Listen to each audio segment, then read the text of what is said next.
صباح الخير يا إدارة، الموظفين عاملين قلق وهيصة بره. هيصة؟ عاملين هيصة ليه؟ بيقولوا النهاردة 20 في الشهر وعايزين يقبضوا. واحنا من امتى يعني بنقبض يوم 20 في الشهر؟ من امتى بنقبض أساسا؟ ليه يا ابني؟ مش انا كل شهر بديكم المرتبات بتاعتكم؟ ويا دي مرتبات يا مدير؟ ده ما بيقعدوش أول أسبوع في الشهر. مش عاجبك؟ وريني عرض كتافك. وعلى إيه؟ اللي يجي منك أحسن منك. ما تستقيل يالا الشعبولة وتريحنا منك. ما تموت انت يا إدارة وتريح الشركة كلها منك. ده الشركة كلها حالفة أول ما تموت اعملوا لك كورديل ب3 حنفيات. هيجيلكم مدير تاني ارخم مني. انت ما فيش أرخم منك يا إدارة. انا مش عارف بس ايه اللي مصبرني عليك. علشان مش هتلاقي مغفل تاني يرضى بالمرتب ده. يا ابني محدش بيشتكي من المرتب غيرك انت.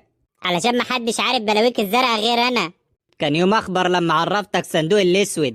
اخبار شقة الزمالك ايه؟ اسكت. عملت لي ايه في موضوع الزيادة؟ اعتمدته خلاص. اخبار البت حنان بتاعة المقطم ايه؟ الله يفضحك. عملت لي ايه في موضوع الترقية؟ خلاص اعتمدته. والبت السوزي دي حلوة؟ حلوة بتسلم عليك. ماشي يا دارة، اسيبك علشان المشغوليات اللي عندك. يا ريت. طب ايه، عايزين نقبض الناس اللي بره دي. وانت مالك؟ ما تخليك في نفسك بس.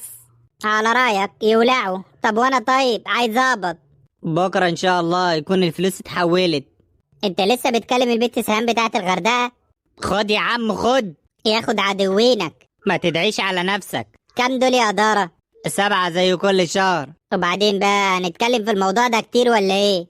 ايه تاني؟ الظاهر قعدتك مع سالي في الساحل الشمالي بتخليك تنسى. حزن عليا وعلى اللي خلفوني بدري. ب1.5 كمان. يا ابني حرام عليك، خربت بيتي.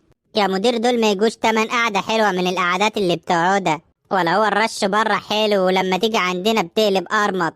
امسك مش مسامح فيهم. مش مهم انت تسامح، المهم انا ابقى راضي. ورديت يا اخويا. اهو بحاول، ناقص بس ابقى تاخدني معاك.